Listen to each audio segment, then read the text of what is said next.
Nouveau numéro du journal de l'économie, très ravi de vous savoir au rendez-vous. Voici pour commencer le sommaire. La BAD affiche ses ambitions pour l'Afrique. L'institution entend mettre en œuvre 230 projets de développement sur le continent.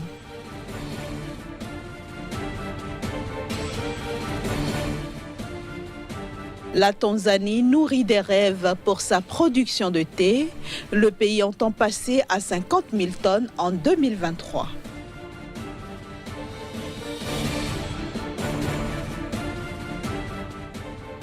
Enfin, la production céréalière a atteint 2,7 millions de tonnes en 2018 au Sénégal, en hausse de 9%.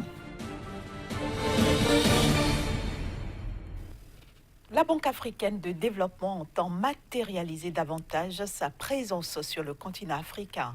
L'institution financière panafricaine va consacrer d'importants moyens financiers pour développer des dizaines de projets sur le continent noir, considéré comme étant la deuxième destination des investisseurs internationaux dans le monde. Au total, 230 projets de développement seront mis en œuvre en Afrique par la Banque africaine de développement. D'un coût global de 208 milliards de dollars, ces projets brassent plusieurs domaines, à savoir l'énergie, les infrastructures, les transports et les services publics, l'industrie, l'agriculture, les technologies de l'information et de la communication, les télécommunications, l'eau et l'assainissement, les services financiers, la santé, l'éducation et l'hôtellerie, le tourisme, le logement et l'aviation. L'objectif est d'accélérer le développement du continent qui, selon le président Akiwumi Adesina, représente aujourd'hui la deuxième destination des investisseurs internationaux dans le monde. Plusieurs institutions financières devraient appuyer la BAD dans la concrétisation de cette initiative.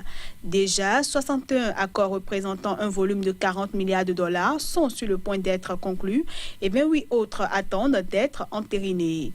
Selon le président de la Banque africaine de développement, toutes les garanties en matière de risque ont été apportées aux potentiels investisseurs, ceci à travers une plateforme de cogestion de risque mise en place suite à la conclusion d'un accord entre la Banque africaine de développement et 4 institutions financières de renommée mondiale.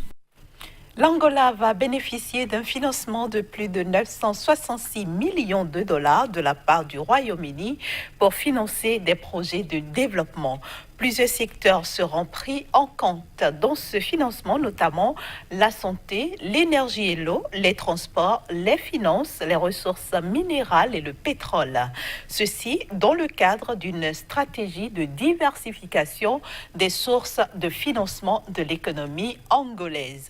En ce moment où le Royaume-Uni se prépare à sortir de l'Union européenne, ce financement est perçu comme une volonté des autorités anglaises de dynamiser leurs investissements sur le continent africain afin d'en faire un nouveau levier de la croissance de leur pays.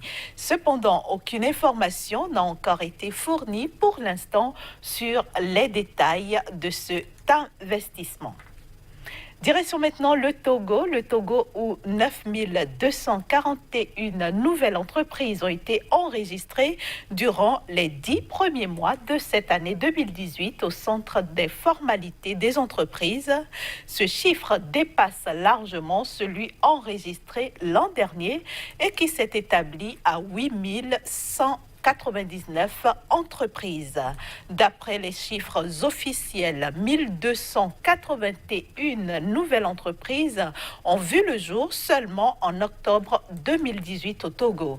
Ce chiffre représente une hausse de 65,7% par rapport au mois de septembre où le nombre d'entreprises créées dans le pays avait atteint son plus bas niveau depuis janvier 2018.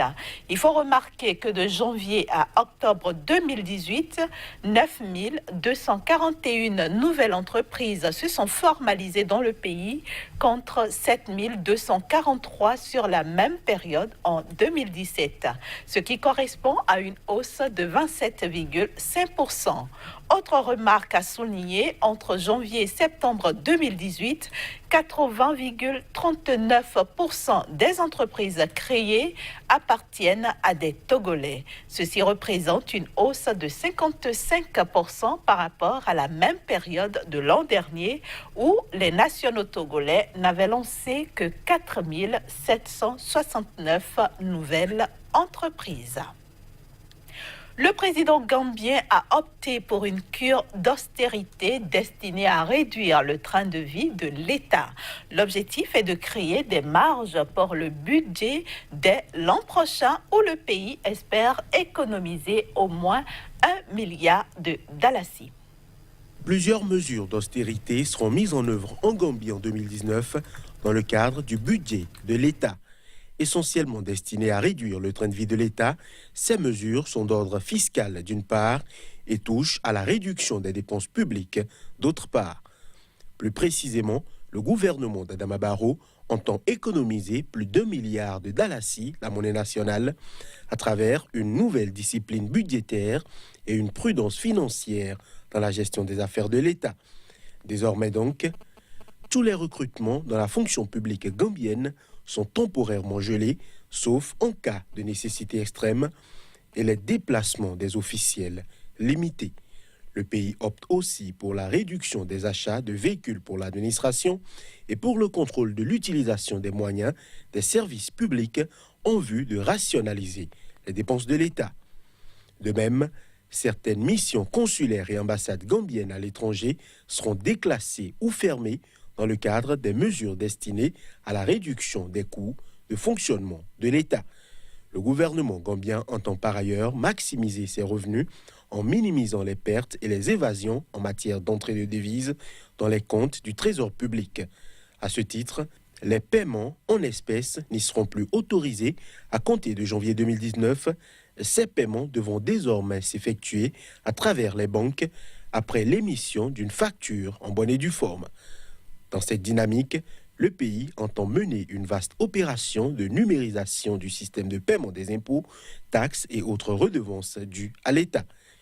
De quoi insuffler une nouvelle dynamique à l'économie gambienne et d'apporter des solutions concrètes aux difficultés socio-économiques qui minent le pays. Un pays qui, selon les prévisions, devrait connaître une croissance de 6,6% à la fin de cette année, après un taux de 4,6% enregistré en 2017.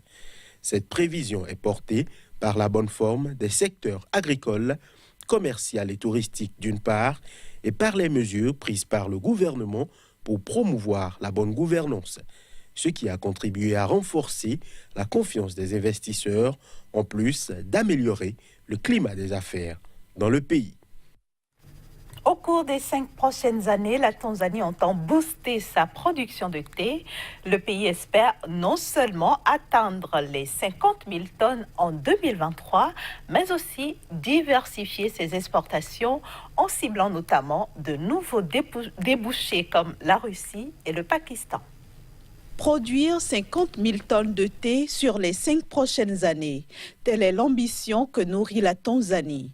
Ce volume représente 47% de plus que le niveau de la production nationale actuelle, établie à 34 000 tonnes.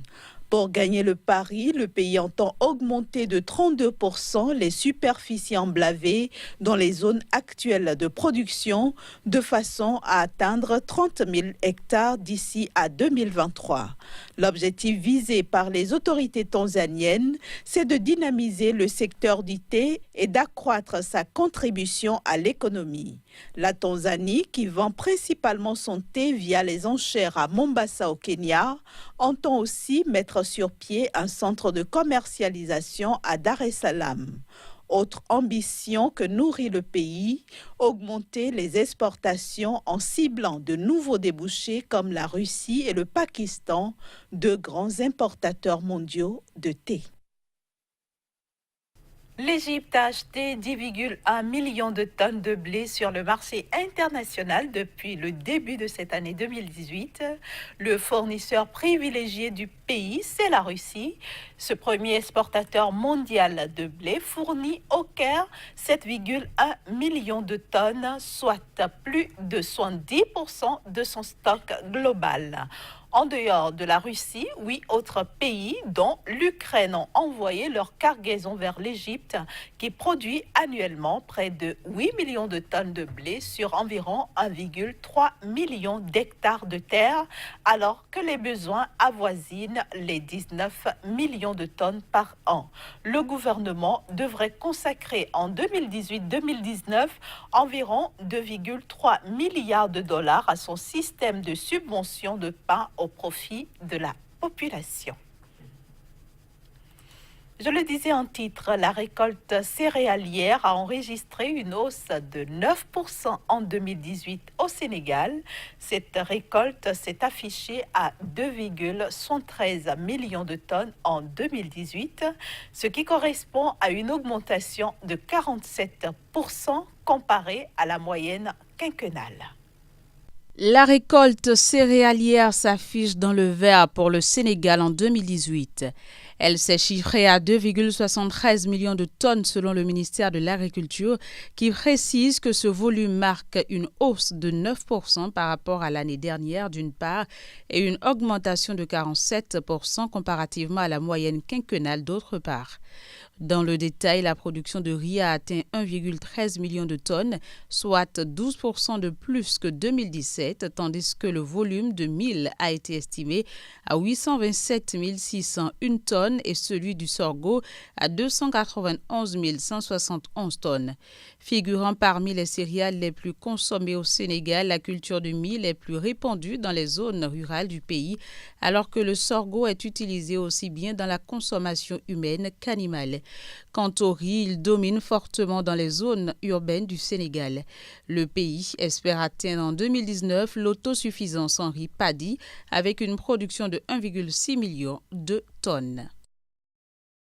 Et ce sera tout pour cette édition que je vous remercie d'avoir suivi. Le prochain rendez-vous avec le Journal de l'économie, c'est vendredi prochain. D'ici là, passez d'agréables moments en compagnie des programmes de SICA et à vendredi donc.